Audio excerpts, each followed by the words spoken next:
Bizarre Brain Comics.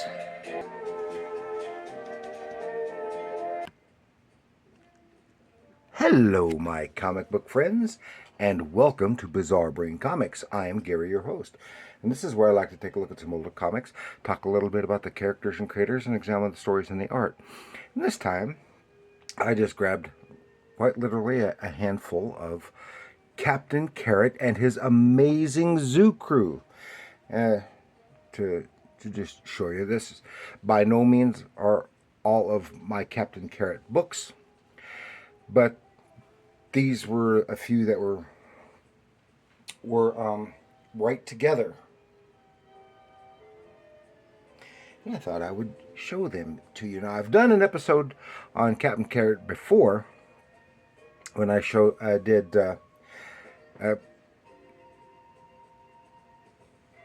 covered issue 1. I have a reprint volume that has a lot of the early stuff, etc. And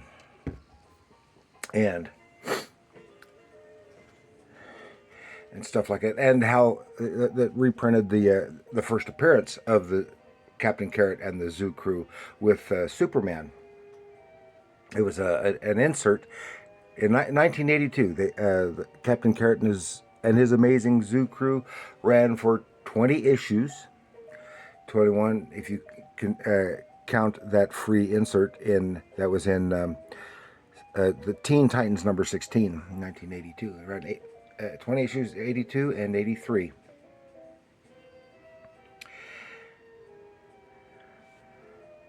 And so we'll just take a little look at a few of them. Now, these are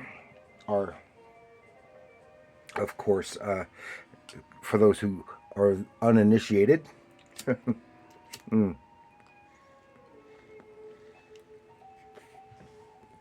Captain Carrot and his amazing zoo crew are a super team of talking animals, anthropomorphic talking animals from an anthropomorphic alternative Earth. Captain Carrot, of course, is right here and right over here.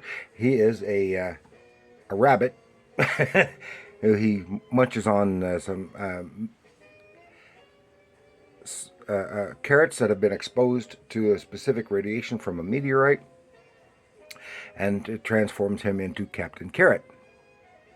And those meteorites fell all over the country and transformed a bunch of others into various types of super beings, and they're very not unlike the funny animal version of the Justice League of America. And of course, they're known as funny animals or anthropomorphics, but these days I guess they're primarily called furries. And and I have always liked them. There were a lot of furries in underground comics, and the classic, of course, Disney is best known for the furries, but others were, the funny animals, but others publishers had their own as well. And this was kind of a mashup between the superheroes and Mighty Mouse. That's what he fits into. And of course, he was a mashup between Superman and Mickey Mouse. And you get Mighty Mouse, here I come to save the day. Yeah, well, it's kind of like that. And then there were others. In fact, at this time in the early 80s, there was a big resurgence in funny animal comics, mainstream and independents. And also the mutants were very, very popular. This has nothing to do with mutants. But of course, it was the mashup of the mutants with the funny animals, which is where we got the very popular Teenage Mutant Ninja Turtles. So we're just going to take a little look at some of these books. This is issue number 3, 1982. It says versus the croaking colossus called Frogzilla. Now, not too long ago, I forgot to mention this. this group of misbegotten characters were created by Roy Thomas, Jerry Conway, and most especially Scott Shaw. You got to get that exclamation point on the end. And and I like Scott Shaw a lot. And of course, he did stuff on for this kind of stuff. Not too long before he started this, he had done some funny animals for alternative and / underground comics, and I covered one of those just a few weeks ago. And he did work for animation and the like. So Frogzilla and some of the stuff that was in his other owned work that he had done previously. You should see little nods to that in some of this stuff, just not unlike Frogzilla. And another one he had Dogzilla. But it's more than that. Thumpity, thumpity, thumpity. Get a good example. And look, this was at the time that the first Swamp Thing movie was coming out. And for an extremely low budget, low-tech special effects movie, did surprisingly well. And that was a Richard Corman movie, wasn't it? I don't see it. Yeah, Wes Craven. Okay, Wes Craven, not Richard Corman. Oh, Corbin. Okay. Yada yada yada. Lots of, you can really see his nice artwork, and look at how full his panels are, as well. I was just reading this one this morning, and they have the Rock. Jailhouse Rock. And of course, for those who don't know, a rock was a mythological gigantic bird. And featuring Fastback and Yankee Poodle in this chapter. They were other members against Kongaroo, a giant kangaroo.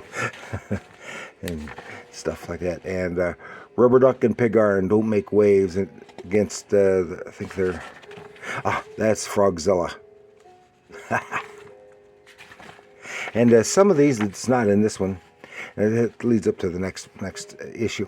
But some of these had occasional backup stories featuring one or more of the Zoo Crew members in a smaller story. So that's issue 3. This is issue 4. It said his name is Mud, some kind of muck monster from the swamp.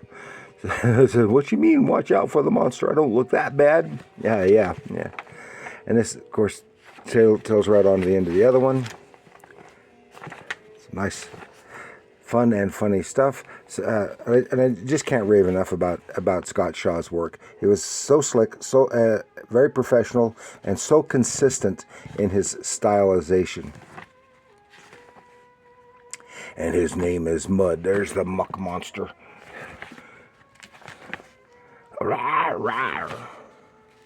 And it seems to have like tied in a way, because this also has a Swamp Thing ad in here, and it's about making a monster, about making a movie about a monster, a swamp monster. So it's almost kind of like hinting at that movie, except while they're making the movie about a swamp monster, a real swamp monster appears. So that's issue 4. Then we have issue 5, and it's on Easter Bunny Island, and you see the giant Easter egg being cracked, and it includes Rabbits of the Lost Ark featuring Oklahoma Bones and his pal Whipley. So these are all fun. Secret of Easter Bunny Island. Of course, then they're based out of New York. That's GNU, like new, like a eland. Good. Scott Shaw did some nice stuff, and there's Bones, Oklahoma Bones. That's some.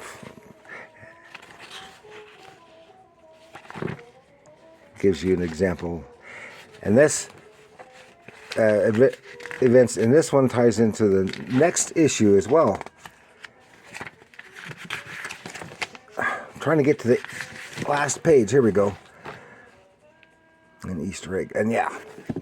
Then goes to issue 6. It said, versus the bunny from beyond. A space alien bunny. He's got some kind of... He's a leaping lettuce. It's that space... If that space rabbit clobbers me like he did the rest of the zoo crew, the Earth is doomed. And this is known as Earth C, I believe. And they still got Oklahoma Bones with them, because it's... And this is where the...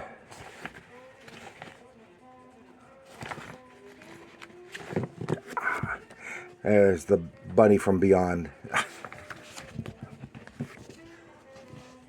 That was issue 6. And issue 7, ooh, this has some time travel stuff in it. And it features Bowser the Barbarian, who is like Conan the Barbarian, except he's a dog, and he gets transported into the present time period. Boop, boop. Of course, it kind of makes sense, because of course Roy Thomas, who is known for his, and it's got Bowser, which is like going ahead like Conan, and here he is a fictitious character, and he's here to deal with a sorcerer that he keeps seeing in his nightmares, who happens to be the writer of the stories. And here we have a segment that is retouching on the individual characters of the zoo crew. And now he's back in his own time, making mayhem and loving it. Then we go to issue 9. That was issue 7, so I don't have issue 8, at least not here. And this has more time travel stuff, except this time they're doing the time traveling. It says, Time to Kill.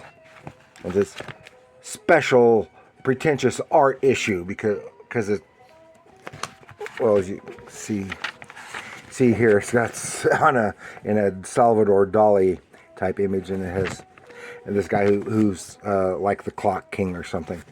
And but in addition to that, well, this has got something else special in here, something that I've talked about before. Because they're in different time periods.